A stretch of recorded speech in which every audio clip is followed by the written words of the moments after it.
I'm Doug Fearn, and this is my take on music recording. My first studio used a collection of tube mic preamps that I had acquired over a few years of searching. Many were made by RCA, and most of those came from WPEN, where I worked while I was in high school and for a few years beyond. That radio station was entirely vacuum tube from microphone to antenna. Most of the consoles at WPEN dated from the 1940s and were really 1930s designs. They used large octal tubes, and all the amplifiers were rack-mounted. There were several types of preamps, and they were used as gain building blocks in the station. Many were configured as mic preamps, but others were phono preamps, summing amplifiers, or level booster amps for the incoming broadcast lines. Most were half rack width with a power supply and plugged into a tray. Others were narrow and plugged into a different kind of rack tray. Those were like the 500 series modules of the day. The power supply was a separate rack-mounted unit. Those trays held 5 or 6 preamp modules. Some of the well-worn consoles were replaced with newer ones while I was there.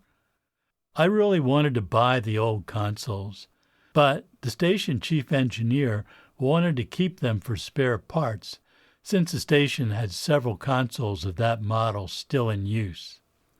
Same for the preamps and other amplifiers in the racks.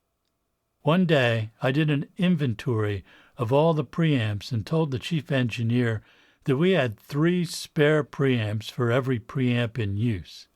Could he sell a couple of them to me? He was reluctant, but I told him if the station ever needed them, I would bring them back. I became the owner of about 6 of these RCA preamps. Some were the really old ones, and a couple of them were newer ones with their own power supply. For the little modules, I had to build my own power supply. I also found some preamps that were made by GE, and I even used the electronics in Ampex 350 series tape machines as mic preamps. Those preamps became the heart of my studio's console. Well, you could hardly call it a console by today's standards. It was really just a passive mixer using a collection of Davin faders I found. A pair of the preamps were the summing amplifiers. There were no pan pots. For positioning, I simply patched a track into 2 mixer inputs and adjusted the stereo position with the level pots. This was crude, but the studio was only 4-track, and that did not take much of a console. Still, I was looking forward to the day when I could upgrade to 8-track, and that would make my passive mixer obsolete. I needed a real console. Back in the late 1960s, there were not many options for a console. Most studios used broadcast consoles or built their own. Sigma Sound Studios in Philadelphia had an Electrodyne console with 12 inputs. It was a thing of beauty with pan pots, echo sends, and some simple EQ on each input. And it had a separate monitor section, which was really another console in itself. But even the simplest Electrodyne console cost about $12,000, which would be about $90,000 in today's dollars. Not in my price range at that moment. I found a company that was interested in adding a recording console to their product line, and we signed a contract for a 12-input, 8-output console with mic and line inputs, pan pots, EQ on every input, effect sends, a separate monitor section, and even a compressor on several of the input modules. The console took a few months to build. After wiring it up and checking it, I was excited to try it on a session. I asked several musician friends to come in to help me shake down the new console. We had drums, bass, acoustic guitar, electric guitar, and lead vocal, a typical early 1970s session. We did a take and sat back to listen. I was shocked. It sounded nothing like what I was used to. I had a sense of that when we were recording, but actually listening to the sound was appalling. If the others were as disappointed in the sound as I was, they did not say so.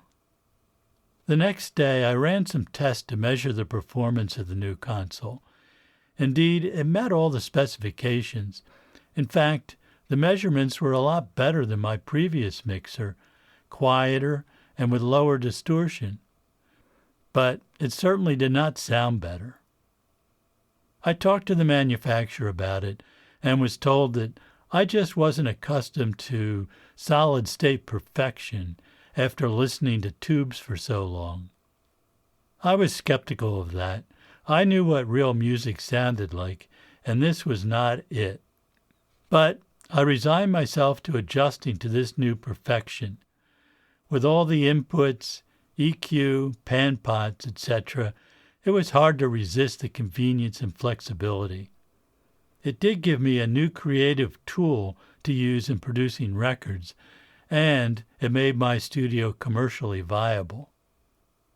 Even after getting that console, and several others in the years that followed, I still often recorded individual microphones through one of my old tube preamps patched directly into the tape machine.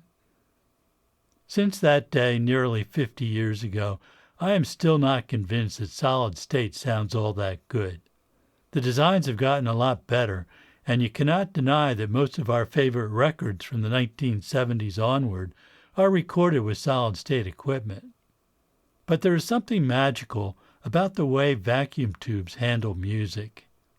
This is something I have tried to understand for decades, and I think I know some of the explanation, but perhaps not all. It's not that I have not tried to make transistors sound good. Way back around 1958, I saved up my allowance and bought a Raytheon CK722 transistor for $5. That would be about 26 in today's dollars, a hefty purchase for a 10-year-old.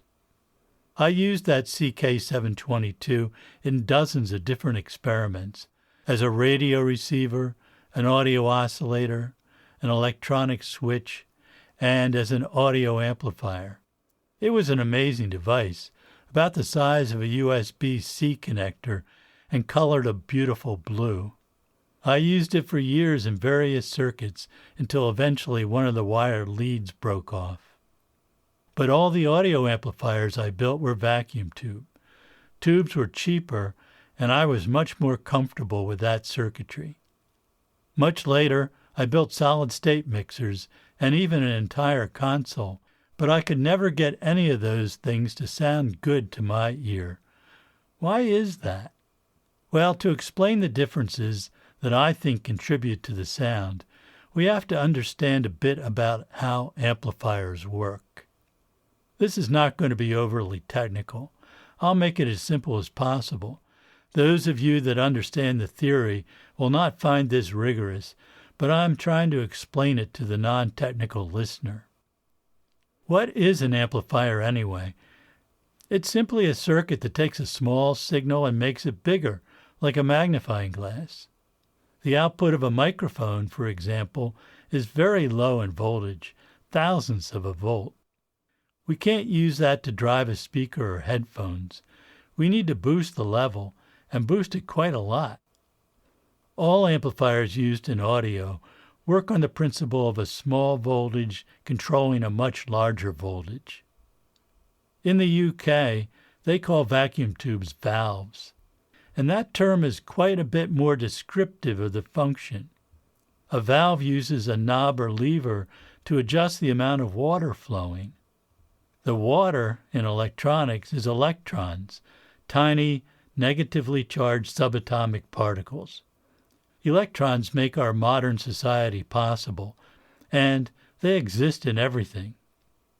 To produce the electrons, we heat up a piece of metal by using a source of electricity to get a filament to glow, the same way an incandescent light bulb works. But just heating a filament only produces a cloud of electrons with nowhere to go. To make them work for us, we have to create a path for them to actually do something. In almost all vacuum tubes, the filament, the part you see glowing dull red or orange, heats another metallic element surrounding it called the cathode. It is the cathode that emits the electrons.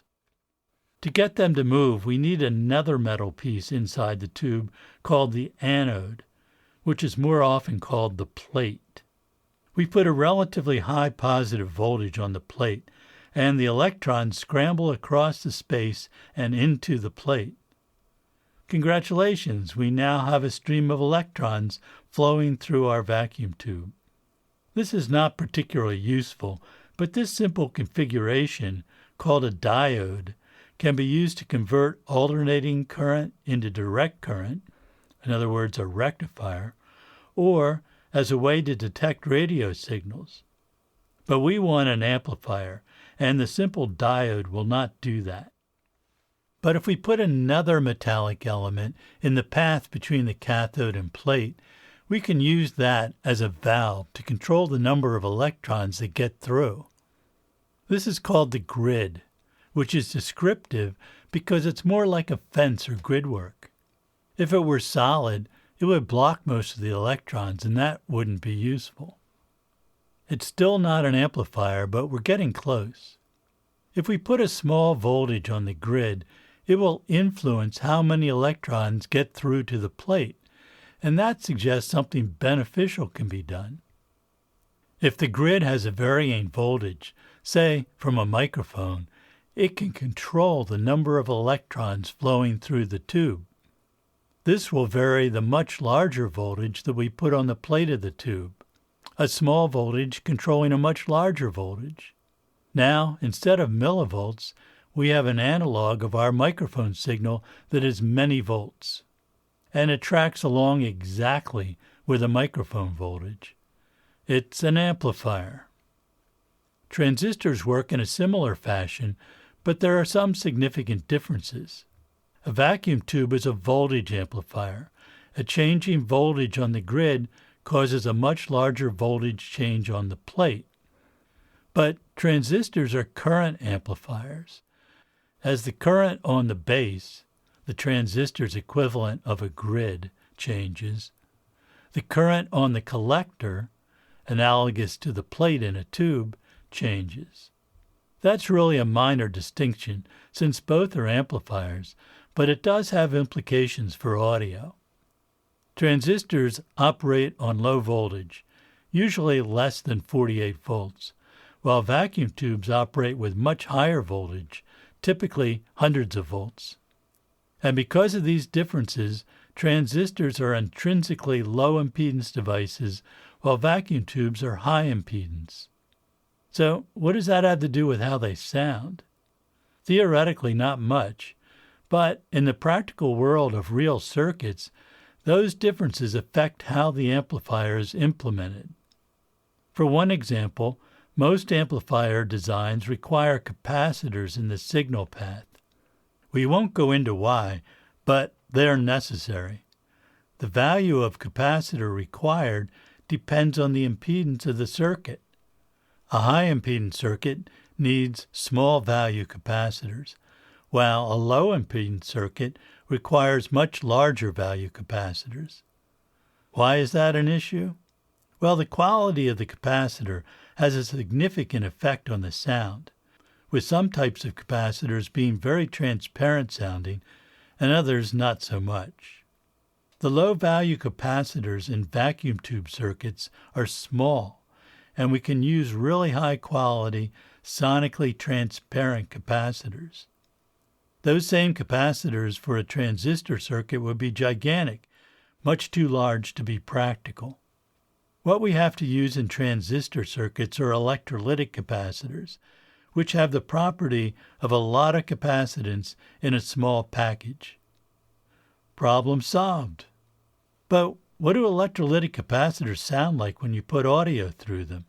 Not as good as the type used in tube circuits, which are generically called film capacitors. The problem with electrolytic capacitors is that they tend to be nonlinear. In other words, what comes out of them is not quite the same as what went in. We call this distortion, a general term for any modification of the signal. We might not even hear the sound as distorted in our usual sense of that term, but there is usually a subtle change in the character of the sound. Going through one electrolytic capacitor may not degrade the sound all that much, but when you go through a lot of those capacitors, that distortion adds up. Through a typical console, from mic to recorder, the audio might go through dozens of electrolytic capacitors. That is much more likely to be audible. Also, electrolytic capacitors have a finite lifetime. Eventually, they will have to be replaced. They gradually change characteristics, and as they do, the sound changes. That's why you have to recap consoles. The capacitors used in the signal path of vacuum tube amplifiers rarely deteriorate. They will sound the same decades later. No one really knows how long they last, but it could be hundreds of years. That's why you never hear about recapping tube gear. Just to be clear, all equipment uses electrolytic filter capacitors in their power supply, and those will eventually have to be replaced.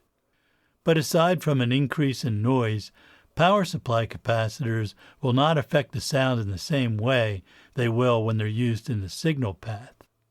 There is another possible difference, and that has to do with headroom. I learned about this from an article in the May 1973 issue of the Journal of the Audio Engineering Society called Tubes versus Transistors. Is There an Audible Difference? By Russ Ham. Russ was an engineer at legendary A&R Studios in New York, and his research had a profound effect on me, starting with the day I read that article. Remember my disappointment with my first solid-state console? Well, I wasn't alone in noticing that, and Russ Ham was also puzzled by what he heard and decided to take a scientific look at what was going on. By the way, about 15 years after his research, Russ and I became friends, and we have discussed this and many other aspects of audio quality over the years. One thing that Russ decided to look into was what kind of a peak level came out of microphones at A&R when used in actual recording situations. What we read on a VU meter does not tell the entire story. In fact, no meters of that day could accurately measure the short duration of the attack transient of many instruments.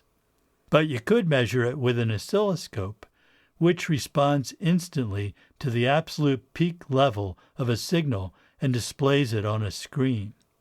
Well, the old oscilloscopes that use a cathode ray tube, like the picture tube on an old TV set, could show this instantaneously. Modern digital oscilloscopes are marvels of engineering, but they are not as instantaneous as a CRT in displaying peak levels in real time. Russ put a variety of condenser, dynamic, and ribbon mics on various instruments and measured the true level coming out of the mic. What he discovered was astounding to me. The level was much higher than I imagined. I found it difficult to believe, so I duplicated his experiment and found the same thing. Some percussive instruments, like drums or piano, could produce nearly 1 volt of output with some mics.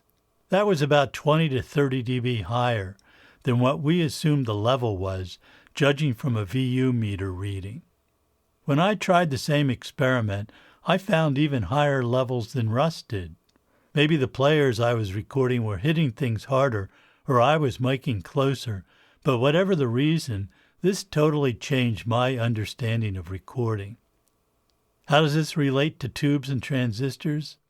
Well, we have to go back to the fundamental differences and see that any amplifier cannot produce a clean output if the level exceeds the power supply voltage. At that point, there is nothing left to increase, and the sound wave formed is clipped at that level. Tubes have an advantage here because we are dealing with hundreds of volts available, as opposed to 30 to 36 volts used by most transistor amplifier stages. So are transistor amplifiers crippled by this restriction? Not at all. It just means the circuit designer has to allow a huge amount of margin in the gain structure to accommodate the peaks without exceeding the available voltage. This is not a difficult engineering challenge, but it must be done with an appreciation of the real-world levels, or else the amplifier will go into clipping on the peaks. And in all audio circuit designs, there is always a battle between noise and headroom. The more headroom you provide, the higher the noise level, and vice versa. Determining the best compromise is a constant challenge for circuit designers. The average level out of your microphone on a piano or snare might be minus 20 dBm, while the peak level could easily exceed 0 dBm. But the duration of the transient peak at the beginning of the sound only lasts a tiny fraction of a second. That's so short that you will not hear distortion on the transient peak. It just sort of rounds it off at the power supply voltage and acts almost like a peak limiter. But it does change the sound. The percussive attack lacks impact, and the sound loses its punch. Properly designed solid-state amplifiers handle this very well, but in many designs, those peaks are going to get chopped off, and nothing can really restore them. There is an abrupt point where the amplifier ceases to follow the input and clipping occurs, and you can hear it.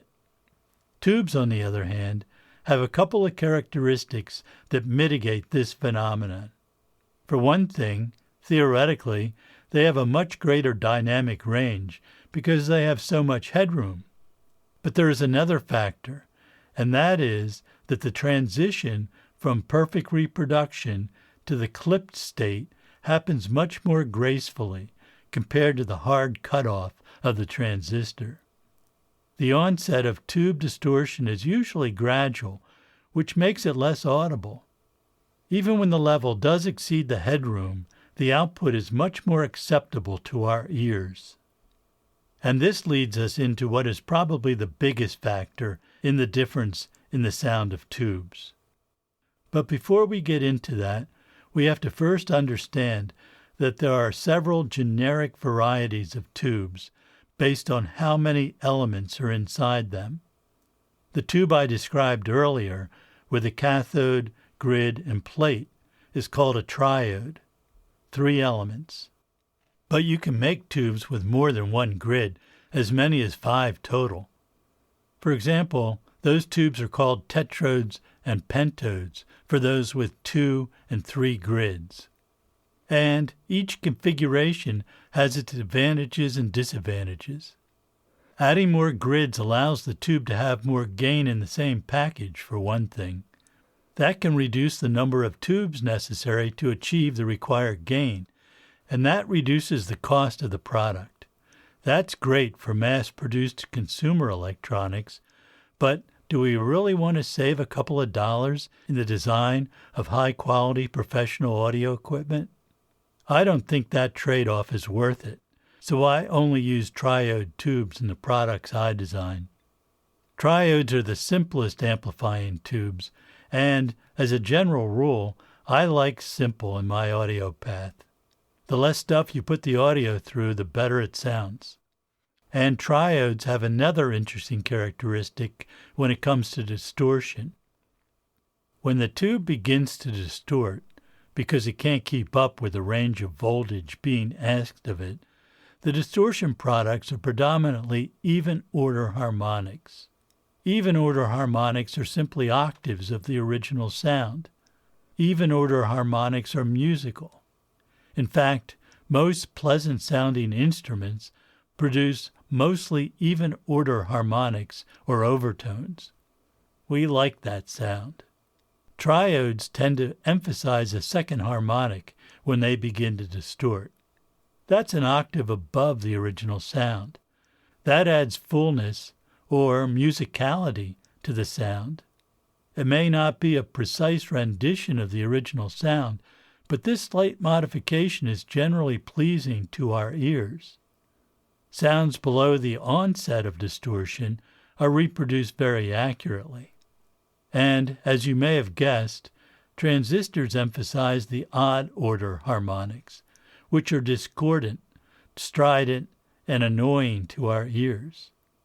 In fact, when a transistor amplifier goes into clipping, the resulting waveform becomes a square wave, which, by definition, is the fundamental plus an infinite array of odd-order harmonics. Ouch! Not easy on our ears. That sound is part of the appeal of a fuzz tone pedal, which might sound great on an electric guitar part, but definitely sounds awful on almost everything else. Unless you intentionally want to annoy your listener, you want to avoid odd-order harmonics. Of course, sometimes you do want an annoying sound, and you can use this characteristic of odd harmonics to do that. So, why do solid-state devices even sound acceptable to our ears? Again, it is careful design that avoids that realm of overload. But in the case of a solid-state mic preamp, the headroom may be exceeded constantly from the attack transients that are many dB higher in level than the average level. The sound is modified in a way that can make it sound smaller and less exciting. Our ears are very good at detecting transients, since we need those for localization and in interpreting the meaning of a sound. The tube mic preamp may have a similar problem when its headroom is exceeded, but the resulting distortion is much more acceptable to our ears. In fact, it often makes the instrument or voice sound bigger and stronger. I use a mic preamp as an example because it is the most critical of the devices we have control over in our recording. But every stage of the recording process has amplifiers that can suffer from these problems. It is important to recognize this effect, whether you are a circuit designer or a recordist.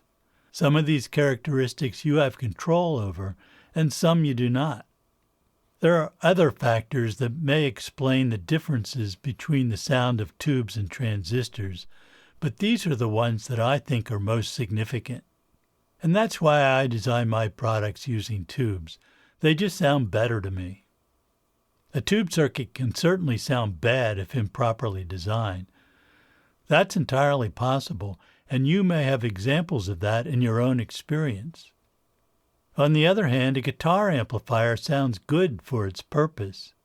Tube amplifiers sound great, even though they are not good audio designs. The original goal in the 1930s was to increase the volume of a guitar so it would be comparable to the drums. And this new technology could not be outrageously expensive, or no one could afford to buy it. Guitar amplifiers were stripped down to the bare minimum number of parts necessary to make them function. Every corner was cut to keep them simple and affordable. The result was a pretty terrible audio amplifier, but it was exactly what was needed to amplify a guitar. Those deficiencies became the definition of the electric guitar sound, and that's why it's nearly impossible to recreate that with solid-state devices. The products I design do not have the traditional tube sound, which is largely based on cheap designs. Good designers have always known how to make tubes sound wonderful, and I am fortunate to have their legacy to guide me. Good design also usually equates to expensive products, unfortunately, but every product I designed is something that fills a need I have in the studio. It has to sound and operate better than anything else available to me, or else it's not going to be released as a product. Still, there are situations where tubes are impractical to use and transistor devices are necessary. One example is in A-to-D converters. Although the input analog amplifier could be a vacuum tube, the next stage, which interfaces with the actual converter chip, requires characteristics that would be very difficult to do with tubes. It might even be impossible, or at least extremely complex. So we are stuck with solid state for that function. Also, in a console, the summing amplifiers that extract signals from a mixing bus have some tricky requirements. Solid-state integrated circuit op-amps are perfect for this. The first op-amp was invented by Bell Labs, not surprisingly, in the late 1940s, and it used vacuum tubes. The concept was later adopted to use discrete transistors and eventually became the integrated circuit devices we know today. And speaking of consoles, the complexity of a full-feature console using vacuum tubes is certainly possible, but it would be outrageously large and expensive. Solid-state integrated circuits place a huge number of transistors in a tiny package and make the modern console practical. I use a console as an example, but the same requirements apply to much of our outboard gear. These days, most studio operations revolve around computers in one form or another, and here again solid state makes this practical. You would need a building the size of an aircraft hangar to house a tube computer with the capability of even the simplest laptop or tablet. Want an example? Well, when I was around 12 years old, a neighbor asked me if I wanted to see the Univac computer he used as an engineer at General Electric where he worked. Of course I did. This was a vacuum tube computer, obsolescent even at that time, as transistors replaced tubes in all digital computers thereafter. This computer was already a piece of history. The computer took up a very large room. It was noisy and generated a lot of heat, so there was a massive air conditioning system in the building just for this computer. The front panel contained an array of flashing lights and patch panels, which were very impressive, plus many reel-to-reel tape transports, which were used for data storage. These were beautiful multi-track machines running 1-inch tape, and they were constantly starting and stopping and reversing direction. My neighbor asked if I wanted to go inside the computer. Inside? Wow. We walked around to the side of this massive device to a glass and metal door that looked like something on a submarine. It had big latches and a thick rubber gasket all around the opening. The doorway was rounded on the top and bottom. When he opened the door, a huge amount of air was sucked in, and I was almost knocked off my feet. We went inside and closed the door behind us. There were no lights inside, but it was still pretty bright from the seemingly infinite number of vacuum tubes with their orange filaments glowing. The tubes looked like the typical dual triode tubes I was familiar with, and like the tubes I still use in my equipment designs. It was like an oven inside, even with a hurricane of air blowing through. Actually, it was sort of an infrared oven. The noise was deafening. It was impossible to hear each other. My friend just pointed at things and I nodded my head. The explanation would have to wait until we got outside the machine. We exited through a door on the opposite side of the computer. Outside, in the relative comfort of the room, he showed me the core memory of the computer. Random access memory, or RAM, as we know it today, had not yet been invented. The computer used a three-dimensional matrix of tiny metallic donuts with wires going through them. When a specific core was addressed by applying a voltage to the two wires that intersected a particular donut, it became magnetized and stored a single on-off bit. To read the data back, a similar process was used to ask the donut if it were magnetized or not, a 1 or a 0. I don't remember exactly, but I think that memory core was capable of storing less than 1 kilobyte of data. The engineers were very proud of that massive capability. The computer program was on punched cards. Permanent storage was on magnetic tape, and they had a large room with floor-to-ceiling boxes of 3M 1-inch tape. Needless to say, this made a big impression on me. So no, I don't want a vacuum tube computer, or really any tube device that isn't for audio. Transistors are much better at that than tubes are. But for me, recordings made with vacuum tube audio equipment sounds much more pleasing and realistic to my ear. There is no tube sound in my world. There is only the harshness of audio solid-state devices. Tubes sound like music to me. This is my take on music recording. I'm Doug Fearn. See you next time.